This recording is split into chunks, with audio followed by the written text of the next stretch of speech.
beramal harus sesuai dengan Al-Quran dan Sunnah, itu memang sudah pasti, Pak.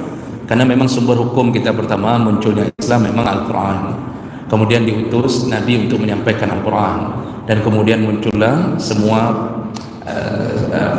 sunnah Nabi, baik sunnah fi'liyah, qauliyah, takririyah, itu untuk menguatkan isi Al-Quran sekaligus menerangkan apa yang belum dijelaskan dengan jelas oleh Al-Quran. Maka kita tidak bisa keluar dari dua itu.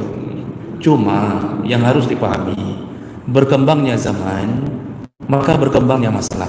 Tidak semua masalah yang ada masa sahabat itu kemudian tidak semua masalah yang ada di zaman modern ada di zaman hidupnya Nabi. Maka para ulama kemudian menjabarkan isi Al-Quran, menjabarkan isi hadis. Maka bagaimana kita tahu isi Al-Quran dan Sunnah?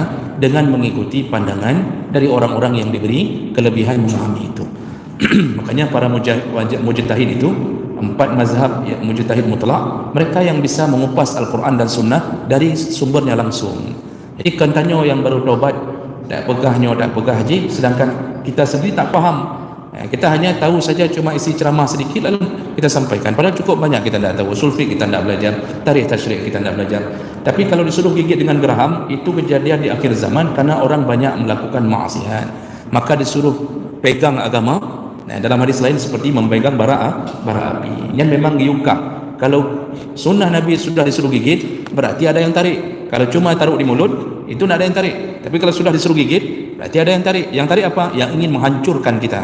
Makanya pantang kita menegakkan agama ini dengan baik, kita dihancurkan, ya, dihancurkan, dipenjara macam-macam. Disitulah maksud gigitlah sunnah dengan gerahammu. Ya, baik. Kalau itu sepakat untuk mengatakan tidak bisa beramal kecuali dengan amalan yang memang telah digariskan oleh Allah dan Nabi. Cuma jangan remehkan pandangan para ulama yang mengetahui tentang itu yang lebih banyak daripada kita.